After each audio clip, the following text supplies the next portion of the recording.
Hello வணக்கம் சொந்தங்களே, எல்லாருமே எப்படி இருக்கீங்க? ஐ ஹோப் எல்லாருமே நல்லா இருப்பீங்க அப்படின்னு நம்புகிறேன். நானுமே ரொம்ப நல்லாயிருக்கோம். குட்டிங்களுமே சூப்பராக இருக்காங்க.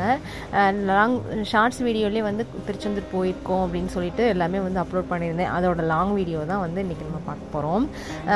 மார்னிங் தான் தெரிஞ்சுது அப்படிங்கிறதுனால வந்து ஃபுல்லாகவே க்ளீனிங் ஒர்க் எல்லாமே இருந்தது. அதனால் படப்படன்னு கிச்சன்லேருந்து ஸ்டார்ட் பண்ண ஆரம்பிச்சிட்டேன்.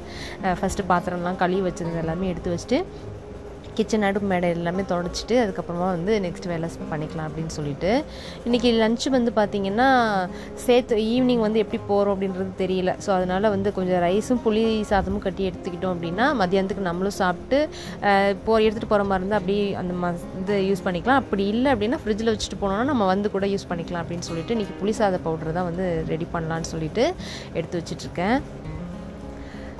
புளிசாத பவுடர் பண்ணுறதுக்கு மேல் பொடி வந்து அரைக்கணும். அதுக்கு 1 டீஸ்பூன் கடலைப்பருப்பு, உளுந்தம்பருப்பு, வெந்தயம், மிளகு, காஞ்ச மிளகா, 1 டீஸ்பூன் அளவுக்கு வரமல்லி இதெல்லாமே சேர்த்து ஃபஸ்ட்டு நல்லா வந்து ட்ரை ரோஸ்ட் பண்ணி நல்லா கோஸ் பவுடராக வந்து அரைச்சி எடுத்துக்கலாம். ரொம்ப கோஸாக வேண்டாம், ஓரளவுக்கு ரொம்ப நைஸாக வேண்டாம், மீடியம் ஸ்டேஜில் அரைச்சி எடுத்துக்கலாம்.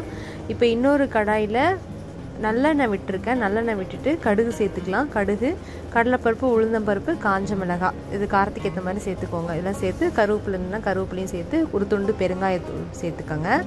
சேர்த்து இதெல்லாம் நல்லா வறுபட்டதும் வந்து நான் ஒரு 2 லெமன் சைஸ் அளவுக்கு புளி வந்து எடுத்து வச்சுருக்கேன். ஏன்னா கொஞ்சம் நான் எக்ஸ்ட்ராவே தான் வந்து கரைச்சி வச்சுக்க போகிறேன் அப்படின்றதுனால நிறையா புளி சேர்த்துருக்கேன். அது நல்லா கரைச்சி இப்போ வந்து அதிலே வந்து சேர்த்துடலாம்.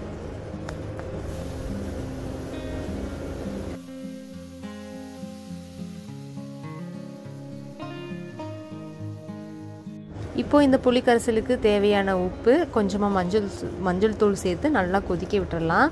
இது நல்லா கொதித்து ஒரு பாதி அளவு கம்மியானதுக்கப்புறமா நம்ம அரைச்சி வச்சுருக்க அந்த பவுடர் இருக்கு இல்லையா, அதையுமே இது கூட சேர்த்து நல்லா கொதிக்க விட்டுட்டோம் அப்படின்னா நம்மளோட புளிக்காய்ச்சல் வந்து ரெடி ஆகிடும்.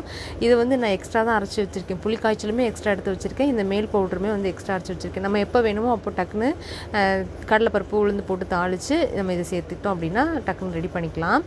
இப்போது இது கொஞ்சம் லைட்டாக ஸ்வீட்னஸ் கொடுக்கறதுக்காக வந்து கொஞ்சமாக வெல்லம் இல்லைன்னா நாட்டு சர்க்கரை சேர்த்துக்கிட்டோம் அப்படின்னா அதுக்கு டேஸ்ட் வந்து என்ஹான்ஸ் பண்ணி கொடுக்கும். நான் ஃபஸ்ட்டே சாதம் வடித்து ஆற வச்சுருந்தேன். அதனால் அதையுமே கிளறி லஞ்சுமே வந்து சாப்பிட்டு முடிச்சிட்டோம். நைட்டுக்கு டின்னர் வந்து அவங்க அரேஞ்ச் பண்ணியிருக்காங்க அப்படின்னு சொல்லியிருந்தாங்க. அதனால் சாதம் எதுவுமே எடுத்துகிட்டு போகல. மதியானம் கரெக்டாக தான் செஞ்சுருந்தேன். அதனால் சாப்பிட்டுட்டு மீதி இருந்ததெல்லாம் வந்து ஃப்ரிட்ஜில் வச்சுட்டு கிளம்பிட்டோம். ஈவினிங் ஒரு 8 o'clock இருக்கும். அது மாதிரி வீட்டிலேருந்து கிளம்பி ஒரு 10 o'clock போல் இரணியம்மன் கோயிலுக்கு வந்து போயிட்டோம். சென்னையில் இருக்கிறவங்களுக்கு மோஸ்ட்லி கோவில் பற்றி தெரிஞ்சிருக்கும்னு நினைக்கிறேன். அங்கே போயிட்டு குட்டியாக ஒரு பூஜைலாம் போட்டுட்டு கொஞ்சம் தூரம் போனதுக்கப்புறமா கொஞ்சம் டீ குடிச்சிட்டு போகலாம் அப்படின்னு சொல்லிட்டு ஒரு ஹைவேல ஒரு ஹோட்டலில் நிறுத்தினோம். நாங்கள் வீட்டிலேருந்து கிளம்பும் போதே வந்து 6 o'clock அந்த மாதிரி கிளம்பும்போதே சாப்பிட்டுட்டோம். அப்படிங்கிறனால கொஞ்சம் பசிக்கிற மாதிரி இருந்தது. அங்கே ஒரு தோசையும் உள்ள தள்ளிட்டு கிளம்பியாச்சு. மார்னிங் ஒரு 6:30 இருக்கும். தூத்துக்குடி ரீச் ஆகிட்டோம். ரீச் ஆனதுமே அந்த சன்லைட்டும் பார்க்குறதுக்கு ரொம்பவே சூப்பராக இருந்தது. லைட்டாக சூரிய வெளிச்சம் கண்ணில் பட்டதுமே தக்கடு குட்டியுமே எழுந்துட்டாங்க. நாங்கள் போனது எர்டிகா கார் அப்படிங்கிறதுனால நல்லா உள்ளே வந்து 2 தொட்டில் வந்து கட்டி போட்டிருந்தோம். ஒரு புடவையிலேயே வந்து 2 தொட்டில் வந்து கட்டியிருந்தோம். குட்டிஸுங்க தானே அட்ஜஸ்ட் பண்ணி படுத்துப்பாங்கன்னு சொல்லிட்டு இவளுக்கும் இன்னொரு பாப்பாவும் படுத்திருந்தாங்க. அதோட வந்து சைடில் பார்த்திங்கன்னா 2 பக்கமே வந்து நல்லா உப்பாலை வந்து கட்டி வச்சுருந்தாங்க. நான் ஃபஸ்ட் டைமாக வந்து பார்க்குறேன். ராமேஸ்வரம் போகும்போது லைட்டாக பார்த்துருக்கேன். பட் ஆனால் இந்த அளவுக்குலாம் வந்து நான் உப்பாலை பார்த்தது கிடையாது. நல்லா நிறைய இருந்தது. எந்த பக்கம் திருநாளும் அப்படியே ஒயிட் ஸ்டோன் மாதிரியே தான் கண்ணுக்கு தெரிஞ்சுது. ஃபங்க்ஷன் பண்ணுறவங்க ஆல்மோஸ்ட் பார்த்திங்கன்னா ரீச் ஆகிட்டாங்க. நாங்கள் இன்னொரு 1/2 an hourல ரீச் ஆகிடுவோம்னு நினைக்கிறேன். ஏன்னா போகிற வழி ஃபுல்லாகவே வந்து நாங்கள் என்ன இருக்கோ அந்த பிளேசஸ் வந்து பார்த்துட்டே போனதுனால எங்களுக்கு கொஞ்சம் லேட்டாக தான் ஆச்சு. கரெக்டாக ஒரு 1/2 an hourல நாங்கள் கோவிலுமே வந்து ரீச் ஆகிட்டோம். கோவில் நேம் பார்த்திங்கன்னா அஞ்சனை காத்த ஐயனார். கோவில் பார்க்குறதுக்கே அவ்வளோ ஒரு பிரம்மாண்டமாக இருந்தது. ஏன்னா அது உள்ள வந்து ஃபுல்லாக ஃபாரஸ்ட் ஏரியாவாக தான் இருந்தது. சுற்றி நல்லா முந்திரி காடு, கால் வைக்கிற இடமெல்லாம் செம்மண். உள்ள ஒரு ஃபாரஸ்ட் ஏரியாவில் நல்ல பாத்ரூம், டாய்லெட் அந்த மாதிரிலாம் கட்டி வச்சு சூப்பராக இருந்தது கோவில். ஏன்னா ஃபாரஸ்ட் ஏரியாவில் நம்ம இதெல்லாம் எதிர்பார்க்க முடியாது. இன்னொன்று கிராமத்து கோவிலில் நம்ம மோஸ்ட்லி இதெல்லாம் எதிர்பார்க்க முடியாது இல்லையா. பட் ஆனால் அது வந்து கிராமத்து கோவில் அப்படின்னே சொல்ல முடியாது. அந்த மாதிரி தான் இருந்தது கோவில். ஐயனார் கோவில்னால் சும்மாவா சொல்லணும், நமக்கு நல்லா பெருசாக குதிரைங்க வச்சுருப்பாங்க. அது மாதிரி அங்கே 2-3 குதிரைலாம் இருந்தது. மார்னிங் ஃப்ரெஷ்அப்லாம் ஆகிட்டு பிரேக்ஃபாஸ்ட்டுக்கு இட்லி, பொங்கல், சாம்பார், சட்னி தான் செஞ்சுருந்தாங்க. எல்லாருமே நல்லா சாப்பிட்டோம். சாப்பிட்டுட்டு சரி சுற்றி பார்க்கலாம் அப்படின்னு சொல்லிட்டு எங்கள் ஜேர்னியை வந்து ஸ்டார்ட் பண்ணிட்டோம்.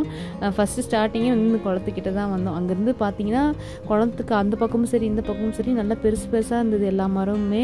அது எத்தனை வருஷத்துக்கு பழமையான மரம்னே சொல்ல முடியாது. அவ்வளோ வேறு மரம்லாம் பார்த்திங்கன்னா அவ்வளோ ஒரு லென்த்து, அதுவும் இல்லாமல் வித்துமே அவ்வளோ பெருசாக இருந்தது. நல்ல ஒரு தூண் மாதிரி இருந்தது எல்லா மரமுமே. பார்க்குறதுக்கே ரொம்ப அழகாக இருந்தது. கோவிலை சுற்றி சுற்றி பார்த்துட்டு அங்கே கேமரா எடுத்துகிட்டு வேறு போயிருந்தோமா, அதனால் நல்லா எல்லாருமே வந்து குட்டீஸுக்கெலாம் வச்சு ஃபோட்டோ ஷூட்டு அந்த மாதிரிலாம் எடுத்துகிட்டு இருந்தாங்க. அவங்களுக்கு அவங்கவுங்க பிள்ளைங்களை வந்து ஃபோட்டோ ஷூட் எடுக்கணும்னு சொல்லிட்டு மாறி மாறி எடுத்துகிட்டு இருந்தாங்க. நாங்கள் இந்த கோவில் குளத்தை அப்படி பார்த்துட்டு இருக்கும்போது பார்த்திங்கன்னா உள்ளே குட்டி குட்டியாக ஃபஸ்ட்டு நாங்கள் இதில் தான் வந்து ஃப்ரெஷ்அப் ஆனோம். ஆனால் அதில் முங்கி குளிக்கும் போதெல்லாம் மீன் எதுவுமே கிடையாது. ஆனால் கொஞ்சம் டைம் ஆனோடனே பசங்க ஏதோ போட்டிருப்பாங்க போல இருக்குது, உள்ளேருந்து மீன் நிறைய கிளம்ப ஆரம்பிச்சிருச்சு. உடனே போய் அங்கே டிஃபன் ஐட்டமில் பொங்கல் இருந்தது, மீதி இருந்து பொங்கல் எல்லாமே எடுத்துகிட்டு வந்து குட்டிஸுங்க போட ஆரம்பிச்சோடனே பார்த்திங்கன்னா மீன் உள்ளே எங்கேருந்து தான் வந்ததுன்னு தெரியல, அந்த அளவுக்கு துள்ளி எழும்பி வெளியே விட்டால் வெளியவே வந்து விழுந்துரும் போல் அந்த அளவுக்கு மீன் இருந்தது.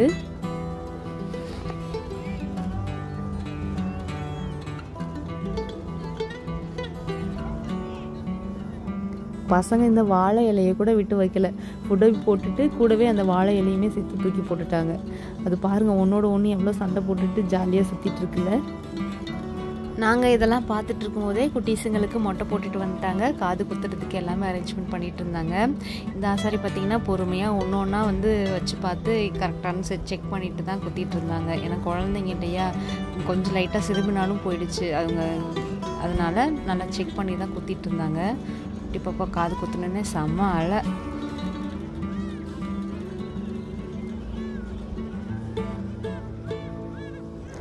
குட்டி பாப்பா அப்புறம் இவங்களோட பிரதர் 2 பேருக்கும் தான் வந்து காது குத்திருந்தாங்க. ஒரு வழியாக அப்படியே கொஞ்சம் நேரத்தில் வந்து சமாதானம் ஆகிட்டாங்க. காது குத்திலாம் முடிச்சதுக்கப்புறமா திரும்பவும் வந்து கொஞ்சம் நேரம் ரெஸ்ட் எடுக்கலாமே அப்படின்னு சொல்லிட்டு ஒரு ஸ்டேஜ் போட்டிருந்தாங்களா, அங்கே பெட்ஷீட் எடுத்துகிட்டு போயிட்டு எல்லாருமே வந்து உட்காந்துட்டோம். நைட்டெல்லாம் நல்லா ட்ராவல் பண்ணோம் அப்படின்றதுனால சரியாக தூங்க முடியல, உட்காந்துட்டே இருந்தது, கொஞ்சம் டயர்டாக இருந்தது. அதனால் வந்து ஒரு பெட்ஷீட் 2 பெட்ஷீட்லாம் எடுத்துகிட்டு வந்துட்டோம் முன்னாடியே. அதனால் விரித்து அந்த மண்டபத்துலேயே இப்படி உட்காந்துட்டோம். கொஞ்சம் நேரம் கழித்து அதுக்கப்புறமா வந்து கோவிலில் பொங்கல் கொடுத்தாங்க, வாங்கி சாப்பிட்டுட்டு அதுக்கப்புறம் அப்படியே வந்து இந்த பக்கம் சைடில் பார்க்கலான்னு சொல்லிட்டு இந்த பக்கம் அப்படியே பார்த்துட்டு இருந்தோம். அப்போ தான் வந்து இந்த கோவில் முன்னாடி கரெக்டாக மூலவர் இருக்கிற சன்னதிக்கு முன்னாடி வந்து பார்த்திங்கன்னா ஒரு சினிமா ஷூட்டிங் வந்து எடுத்திருக்காங்க. என்ன படம்னு அவங்களுக்கு ஷார்ட்ஸில் போட்டிருந்தேன், அது வந்து வேறு ஒரு பிளேஸ் போட்டிருந்தேன். பட் இந்த கோவிலுமே வந்து அதில் வந்திருக்கு. அந்த தாமிரபரணி படத்தில் வந்து நதியாவோட கான்வர்சேஷன் வந்து இங்கே தான் நடக்கும், மேரேஜ் கான்வர்சேஷன் இந்த இடத்துல தான் வந்து நடந்துகிட்ருக்கோம். கோவில் மூணுக்கப்புறம் தான் அந்த இடத்த எடுக்க முடியும். கோவில் சாமியை வந்து சம்டைம்ஸ் எடுக்கக்கூடாதுன்னு சொல்லுவாங்க இல்லையா, அதனால் நான் அதை வந்து எடுக்கலை. ஸோ அதுக்கப்புறம் வந்து மதியானம் லன்ச் வந்து சூப்பராக வந்து ரெடி பண்ணியிருந்தாங்க. நான்வெஜ் விருந்து தான் வச்சுருந்தாங்க. நல்லா ஆடு வெட்டியிருந்தாங்கன்னு சொல்லியிருந்தேன். அதனால் ஆடில் இருக்க பார்ட்ஸ் எல்லாமே வந்து வெரைட்டியாக சமைச்சு வச்சுருந்தாங்க. பட் நமக்கு வந்து முருகன் கோவில் போகிறோம் அப்படின்னு சொல்லிட்டு ஒரு 11 days வந்து நான் ஃபாஸ்டிங்கில் இருந்தேன். ஃபாஸ்டிங்னா என்ன, நான்வெஜ் சாப்பிடாமல் இருந்ததுனால நமக்கு நாளைக்கு போகிறோம் அப்படின்றதுனால நான் சாப்பிடல. ஊறுகாய் சிப்ஸ் இதெல்லாம் வாங்கிட்டு வர சொல்லியிருந்தேன். நமக்கு கம்பெனி கொடுக்க ஒரு 2 பேர் இருந்தாங்களா, அதை வச்சு வந்து சாப்பிட்டாச்சு. அன்றைக்கி நைட் பார்த்திங்கன்னா சும்மா உட்காந்துட்டு இருக்கும்போது கேமரா வச்சு இந்த பக்கம் அப்படி இப்படி சுற்றிட்டு இருந்தேன். மரமெல்லாம் வந்து நல்ல வியூவாக இருந்தது. இது வந்து மார்னிங்கில் எடுத்திருந்தோம் அப்படின்னா சூப்பராக இருந்திருக்கும் அந்த வெளிச்சத்தில். எனக்கு தெரியல, அதுக்கப்புறம் எடுக்கிறதுக்கான சுச்சுவேஷனும் அமையலை. அதோட இன்றைக்கி நைட் வந்து நாங்கள் கிளம்பி திருச்செந்தூர் கோவிலில் வந்து ஸ்டே பண்ணுறதுனால அங்கேருந்து கிளம்பிட்டோம் அப்படின்றதுனால திரும்ப அங்கே போக முடியல. அப்புறம் அப்படியே கிளம்பி ஒரு நைட்டு ஒரு 10:30 இருக்கும் கோவில் ரீச் ஆனோம். இப்போ எவ்வளோ தடைகள், எவ்வளோ பிரச்சனைகள். அங்கே கோவிலுக்கு போகிறதுக்குள்ளேயுமே நாங்கள் ஃபேமிலியோட, நம்ம ஒரு ஃபேமிலி போயிருந்தாலே ஏதாவது ஒரு பிரச்சனை நடக்கும். நாங்கள் ஒரு 5-6 ஃபேமிலி சேர்ந்து போயிருந்தோமா, ஒருத்தர் ஒவ்வொரு பிரச்சனை பண்ணுற மாதிரி இருந்தது. எப்படியும் நல்லா நைட்டு குழந்தைங்கள்லாம் வேறு செம்ம அலை நைட்டு, அது ஃபுல்லாக லைட் வெளிச்சமாக வேறு ஒரே அழுக, தூங்கவே இல்லை. அவங்கள கொஞ்சம் சமாதானப்படுத்தி அவங்கள தூங்க வச்சுட்டு நமக்கு வந்தமே சாமி பார்த்துட்டா நிம்மதிடா அப்படின்ற அந்த ஒரு இதுலேயே வந்து நிம்மதியாக இருந்தது. தூக்கம் இல்லைனா கூட பரவாயில்ல அப்படின்னு சொல்லிட்டு மார்னிங் கரெக்டாக ஒரு 5:30க்கெலாம் எழுந்துட்டோம். எழுந்து ஒரு 1/2 hourல பார்த்திங்கன்னா சன்ரைஸ் ஆக ஆரம்பிச்சிது. ரொம்ப சூப்பராக இருந்தது. அப்படியே பார்த்துட்டு கோவில் பார்க்குறதுக்கு அவ்வளோ ஒரு சாட்டிஸ்ஃபையாக இருந்தது. எனக்கு அப்போவே வந்து கடலில் இறங்கிடலாமான்றது, ஆனால் அந்த ஒரு என்ன சொல்கிறது, நல்ல ஒரு சில்னஸ்ஸு, தண்ணி குளிருமோ அப்படின்னு யோசிச்சுட்டு இறங்கலை. அதுக்கப்புறம் பார்த்திங்கன்னா குட்டீஸுங்கெல்லாம் மொட்டை போட்டுட்டு, குட்டீஸ்க்கு மொட்டை போடல, எங்கள் வீட்டு தலைவருக்கு மொட்டை போட்டோம். அப்புறம் என்னோடய மதர்-இன்-லாக்கு மொட்டை போட்டு நான் வந்து பூமடி கொடுத்தேன். அதெல்லாம் கொடுத்துட்டு கோவிலெலாம் தரிசனம்லாம் பார்த்துட்டு ஒரு 11:30 பக்கமே வந்து அங்கேருந்து கிளம்பிட்டோம். ஃபோனில் கொஞ்சம் சார்ஜ் இல்லாமல் போயிடுச்சு. இன்னொன்று உள்ள ஃபோன்லாம் அலோட் கிடையாதுன்றதுனால நாங்கள் உள்ள பீச்சில் விளையாடினது, நாளிக்கிணறில் குளித்தது அது எதுவுமே வந்து நான் ஷூட் பண்ணல. சாமி பார்த்த வரைக்கும் போதுண்டான்னு உள்ளே போயிட்டு திரும்ப வந்ததுக்கப்புறம் கரெக்டாக நாங்கள் வந்து கிளம்பிட்டோம். அங்கேருந்து ரிட்டன் வர வழியில் தான் இந்த கற்குவேல் ஐயனார் கோவில் இருக்குது. இங்கே வந்து பார்த்திங்கன்னா சாமி கும்பிட்டுட்டு இதுக்கு பேக் சைடில் பார்த்திங்கன்னா அப்படியே நம்ம தமிழ்நாட்டோட டெசர்ட் தான் சொல்லணும். சூப்பராக இருந்தது. நாங்கள் அங்கே போயிட்டு அப்படியே எனக்கு அங்கேருந்து வரத்துக்கு மனசே இல்லை. அப்படி அவ்வளோ ஒரு அழகாக இருந்தது. ஏன்னா நம்ம நேச்சுரலாக பார்த்தது இல்லை இல்லையா, அதனால் நிறைய முந்திரிக்காடு எல்லாமே இருந்தது. அங்கே பார்த்தீங்கன்னா செம்ம ப்ளே கிரவுண்ட் மாதிரி மைதானம் பார்த்ததும் பயங்கர ஒரு எக்ஸைட்மெண்ட் ஆயிடுச்சு எல்லாருக்குமே. என்ன பண்ணோம், எல்லாருமே ரன்னிங் கேமு அது இதுன்னு வச்சுட்டு கொஞ்சம் நேரம் அப்படியே நல்லா உட்காந்து பேசிட்டு அந்த இடம் பார்க்கறதுக்கு ரொம்ப சூப்பராக இருந்தது. கால் உள்ளே வச்சு நடக்கவே முடியல. ஏன்னா கால் ஃபுல்லாக உள்ளே புதஞ்சு போயிடுது. நம்ம ஒரு ஸ்டெப் எடுத்து வைக்கும்போது கால் உள்ளே போயிடுது. இங்கே தான் வந்து தாமிரபரணியோட கிளைமேக்ஸ் நடந்தது. உங்களுக்கு ஷார்ட்ஸில் கூட போட்டிருப்பேன், பார்த்துருப்பீங்க. இந்த இடம் தான், இந்த இடத்துல தான் சுற்றி சுற்றி நதியாக ஓடி வர்றது சீன்ஸு அது எல்லாமே வந்து கொஞ்சம் டிஃப்ரென்ஸ்க்காக ஒரு பிரமிடு மாதிரி இந்த மண்ணிலே வந்து கட்டி வச்சுருப்பாங்க. குட்டீஸுங்களுமே பயங்கர ஜாலியாகிட்டாங்க. அங்கேருந்து முந்திரி காட்டில் ஃபுல்லாக நல்லா மரம் ஏறி நிறைய வந்து முந்திரி பழம்லாம் வந்து பறித்தோம். எப்படியும் ஒரு கிலோ கிட்ட முந்திரி பழம் இருக்கும். உள்ளே ஃபுல்லாக பறிச்சுட்டு எடுத்துகிட்டு போயிட்டோம். முந்திரி பழம் நான் ஆல்ரெடி சாப்பிட்ருக்கேன். ஆனால் மரத்துலேருந்து டைரெக்டாக பறித்து அந்த முந்திரி சீட்ஸு இதெல்லாமே வந்து ஃபஸ்ட் டைமாக இப்போ தான் பார்க்குறதுனால நல்லா எக்ஸைட்டடாக இருந்தது. ஆனால் கொஞ்சம் பயமுறுத்திட்டாங்க. ஏன்னா உள்ளே வந்து நாகம் இருக்கும் மரத்தில், அதனால் உள்ளே போகாதீங்க, கொஞ்சம் இது பண்ணிகிட்டே போங்க அப்படின்னு சொல்லிட்டாங்க. அதனால் கொஞ்சம் லைட்டாக வெளியவே தான் நின்றுட்டு இருந்தோம். எங்கள் ஃப்ரெண்டோட அம்மா தான் வந்து பயங்கரமாக உள்ள 2 ஸ்டெப்லாம் ஏறி நிறையா பறித்து கொடுத்தாங்க. அது ஏதோ கடிச்சு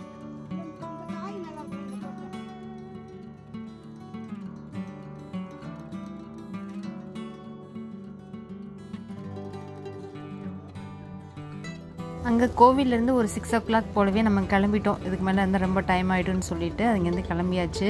கிளம்பி வந்துட்டு இருக்கும்போது தான் ஒரு சிறப்பான சம்பவமே நடந்தது. என்னென்னு பார்த்தீங்கன்னா, குழந்தைங்கலாம் இளநீ கேட்டாங்க அப்படின்னு சொல்லிட்டு வழியில் நிறுத்தி இளநீலாம் வாங்கி கொடுத்தாங்க. வாங்கி குடிச்சிட்டு பின்னாடி வந்து எங்கள் காரில் வரவங்களுக்காக கொடுக்கறதுக்காக இறங்கும்போது எங்கள் கூட வந்தவரோட மொபைல் வந்து அந்த இடத்துல மிஸ் ஆகிடுச்சு. கொஞ்சம் தூரம் போனதுக்கப்புறம் பார்த்துட்டு நாங்கள் ரிட்டன் வந்து அந்த இளநீ கடைக்காக ரீச் பண்ணிட்டோம்.